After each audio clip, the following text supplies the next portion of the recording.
Hello, furieux de savoir. Que diriez-vous d'en apprendre plus sur un événement connu de l'histoire française? Allez, c'est parti. Nous sommes au début de la guerre. Le but de l'Allemagne est de faire une poussée rapide pour envahir Paris par la Belgique. Mais, après les premiers mois d'hostilité, l'avancée allemande s'essouffle et finit par se stabiliser au niveau de Verdun. Et sur une ligne qui part de la mer du Nord jusqu'à la Suisse. Nous sommes au début de la guerre. Le but de l'Allemagne est de faire une poussée rapide pour envahir Paris par la Belgique.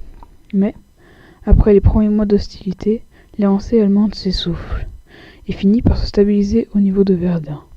C'est alors que l'armée allemande veut créer une guerre d'usure et engendrer plus de pertes à l'ennemi que dans ses rangs.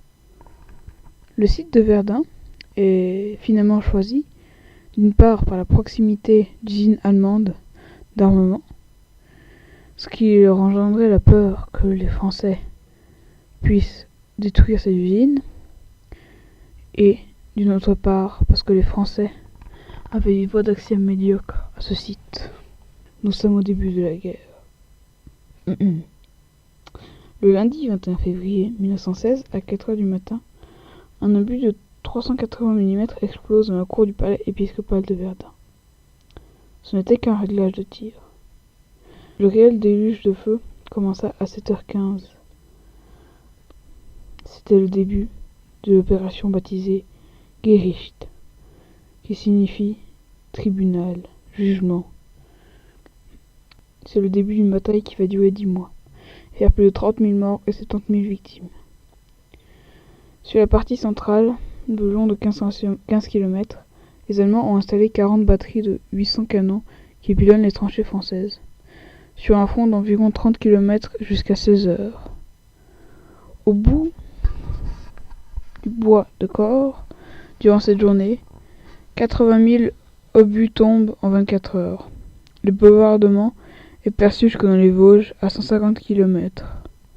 À 16 heures, le même jour, 60 000 soldats allemands passent à l'attaque sur un front de 6 km au bois de Seurre.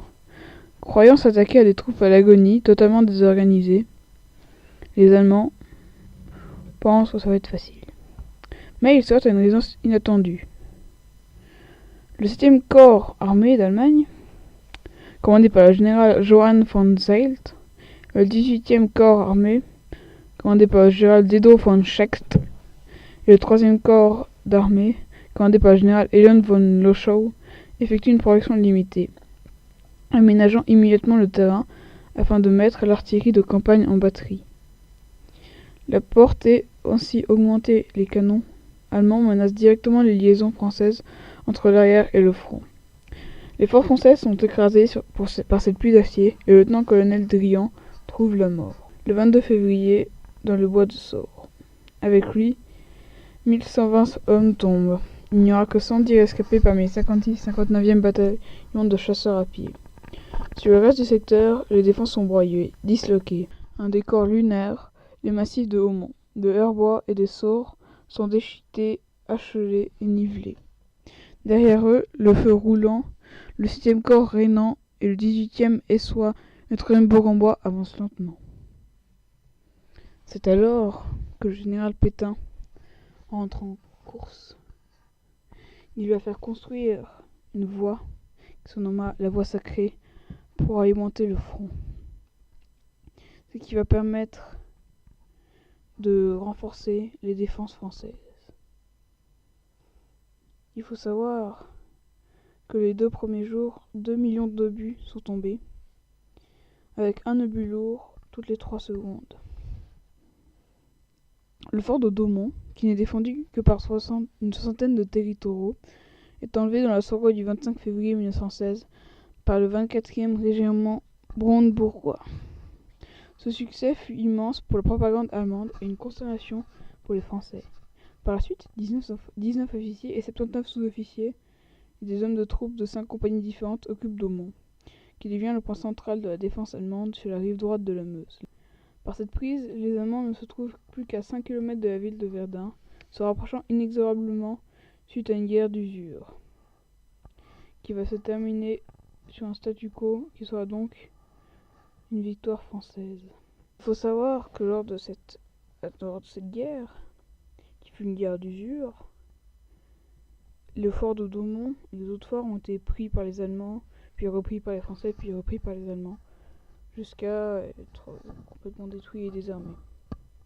Cette bataille aura fait environ, comme je l'ai dit auparavant, 300 000 morts et plus de 70 000 blessés, que ce soit des civils, des prisonniers de guerre ou des combattants. Aujourd'hui, bon nombre de soldats n'ont jamais été identifiés. C'est pour ça qu'il existe des fosses, c'est que des os de plusieurs humains et même de chevaux morts sont entassés. Il y en a très peu qui ont pu être identifiés, car vous imaginez vous faire déchiqueter par un obus, c'était assez violent. Et donc maintenant il faut savoir que le sol de la région de Verdun est jonché de milliers d'obus, de millions d'obus qui n'ont jamais explosé, donc en touchant le sol n'ont pas explosé, ce qui représente un réel danger pour la population d'aujourd'hui. Merci de m'avoir écouté et je vous dis à la prochaine pour une nouvelle vidéo sur un autre événement historique.